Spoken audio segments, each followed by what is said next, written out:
इस कहानी का शीर्षक रखा है नासूर। एक गिरीश नाम का आदमी है जो बहुत बड़ी कंपनी में मैनेजर है। सिर्फ 5 साल में मैनेजर हो गया है। उसकी वाइफ का नाम है सरिता। उसने एक नौकरानी रखी हुई है अपनी वाइफ की मदद के लिए। सुबह को सरिता बढ़िया नाश्ता बनाती है नौकरानी की मदद से। फिर दोनों मियाँ बीवी ठाट से नाश्ता करते हैं। गिरीश ऑफिस चला जाता है और सरिता घर में ताला डाल नौकरानी को साथ ले कभी बाजार तो कभी कहीं और सैर सपाटे निकल जाती है, अथवा बाहर बरामदे में पड़े झूले पर बैठकर उपन्यास पढ़ती है।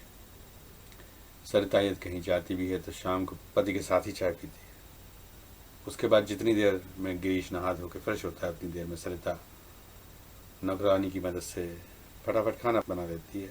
2 आदमियों के खाने कितना बनना होता है। मोहल्ले के आस पड़ोस की औरतें अक्सर उसकी अपनी बातचीत में सरिता की दिनचर्या का जिक्र करती हैं और इसके तो बहुत मजे हैं। यहाँ तक कि ये खबरें उड़ते उड़ते मोहल्ले में रहने वाली समाज सेविका मिसेस चावला तक पहुँच चुकी हैं। अब मिसेस चावला कैसे रुकने वाली थी, वो तो फौरन मिलने चली आई। सरिता अपने जो बाहर बरामदे में झूले पर बैठी हुई थी। मिसेस चावला को देख स्वागत का किया तो मिसेस चावला ने पूछा, आप क्या पढ़ रही हैं? तो सरिता ने जवाब लेखक का नाम बताते हुए कहा कि ये मेरे बहुत पसंदीदा लेखक है, मैं इनका कोई उपन्यास नहीं छोड़ती। कुछ देर इधर उधर की बातों के बाद मिसेस चावला ने पूछा कि मैं एक समाज सेविका हूँ, समाज सेवी संस्था का नारी कल्याण समिति की उपाध्यक्ष हूँ।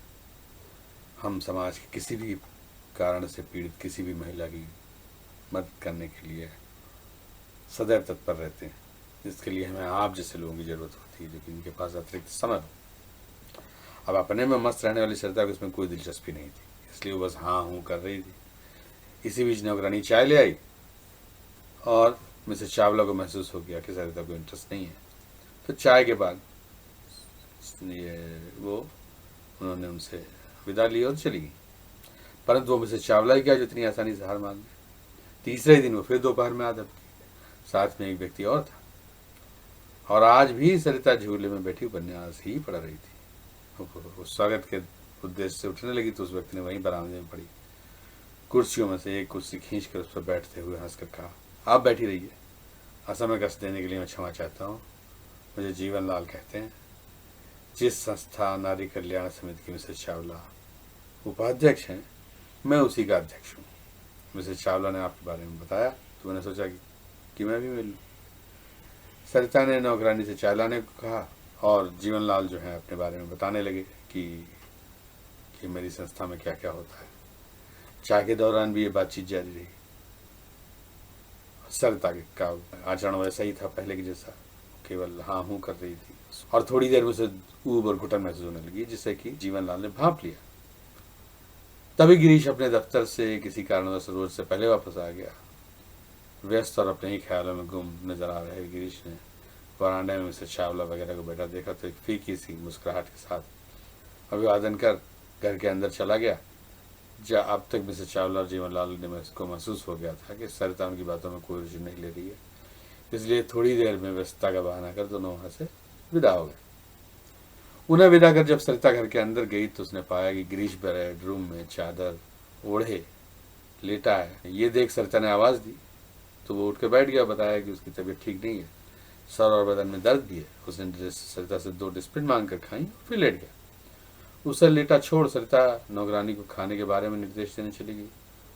जब वो लौटी तो गिरीश बहुत गहरी नींद में सो रहा था।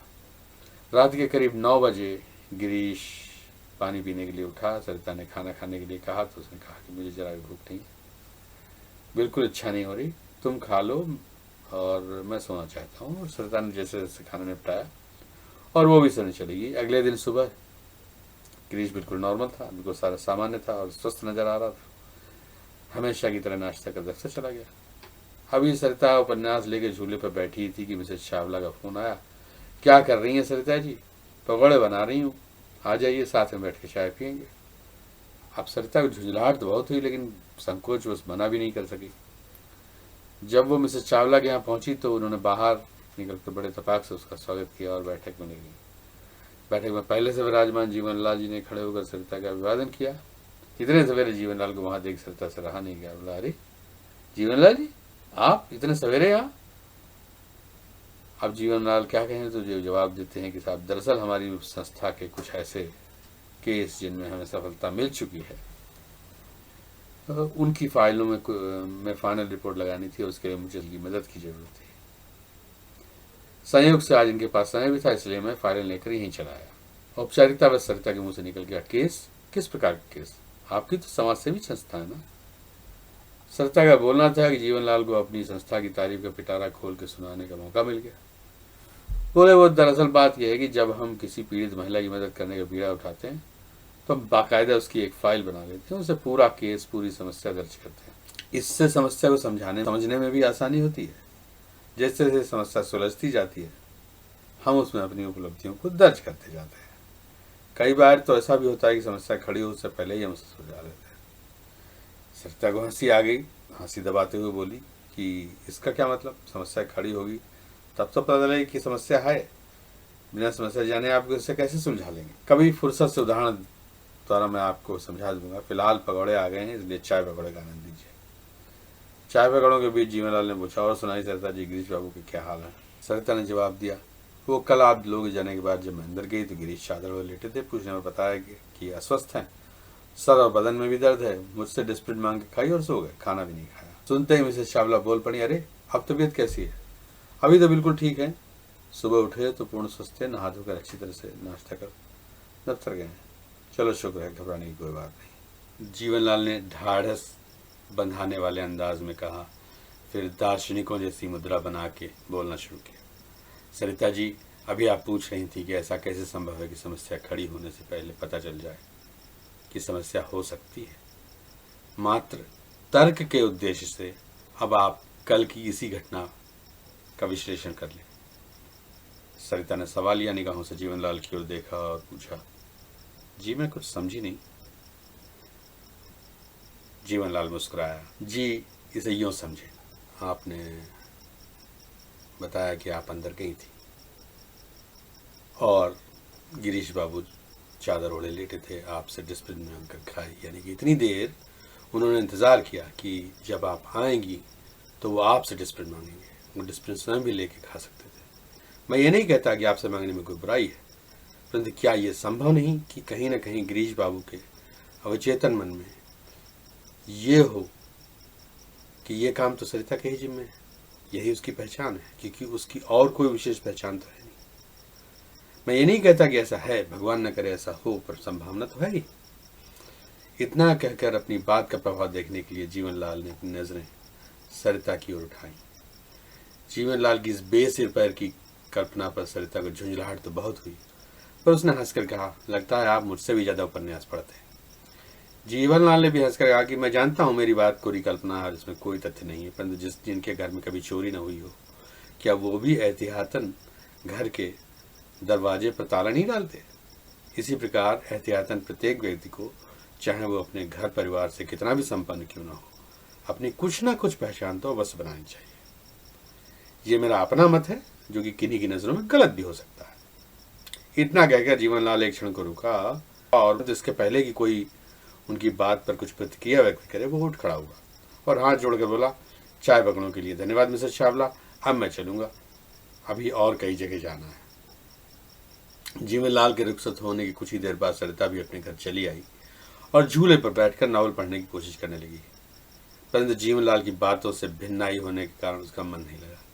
जीवनलाल की बातें ना चाहते हुए भी जैसे उसके दिमाग में घर कर गई थी। अगले 3 दिन तक वो गिरीश के व्यवहार पर विशेष ध्यान देती रही। अब उसे गिरीश की हर बात पर लगता है कि गिरीश जानबूझकर अपने हर छोटे बड़े काम उससे ही करवाता है। 3 दिन बीतते बीतते उसे जीवनलाल की हर बात सच लगने लगी। उसे लगने लगा कि गिरीश के इस व्यवहार के कारण सरिता की अपनी कोई पहचान ना होना ही है। तीसरे दिन की शाम को ही उसने पक्का मन बना लिया कि बिना घर परिवार की जिम्मेदारियों से मुंह मोड़े वो कम से कम एक समाज सेविका की पहचान तो बना ही सकती है। चौथे दिन गिरीश के दफ्तर जाते ही उसने मिसेस चावला को फोन कर अपनी इच्छा बता दी। मिसेस चावला बड़ी खुश हुई और अपनी संस्था के दफ्तर का पता बताते हुए बोली कि कल हम दोनों वहां चलेंगे और कागजी औपचारिकताएं पूरी कर आपको विधिवत मेंबर बना लेंगे। सरिता उत्साह से भर गई कि अब वो कुछ नाम कमाकर गिरीश की नजरों में सम्मान हासिल करेगी। उसी उत्साह के नशे में नौकरानी को घर की सफाई के संबंध में निर्देश दे स्वयं अपनी पसंद की कॉफ़ी शॉप में कॉफ़ी पीने के इरादे से बाजार की ओर निकल गई। कॉफ़ी शॉप में कॉफ़ी पीते हुए उसे ख्याल आया कि मिसेस चावला ने जो पता बताया था वो तो सामने सड़क के दूसरी ओर ही है। क्यों ना जीवनलाल जी से मुलाकात कर ली जाए। काफ़ी समाप्त कर वो जीवनलाल जी दफ्तर की ओर चल दी। हालांकि सुबह के 10 से ऊपर बज रहे थे, पर इमारत का बरामदा खाली था। सरिता ने सोचा शायद अनावश्यक खर्च कम करने के उद्देश्य से चपरासी रखा ही ना हो।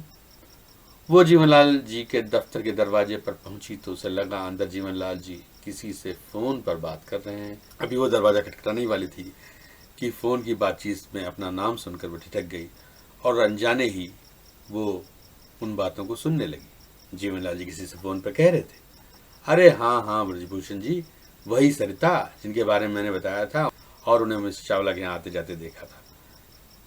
मौका देखकर मैंने उनके मन में पति के विरुद्ध संदेह का बीज बो दिया था।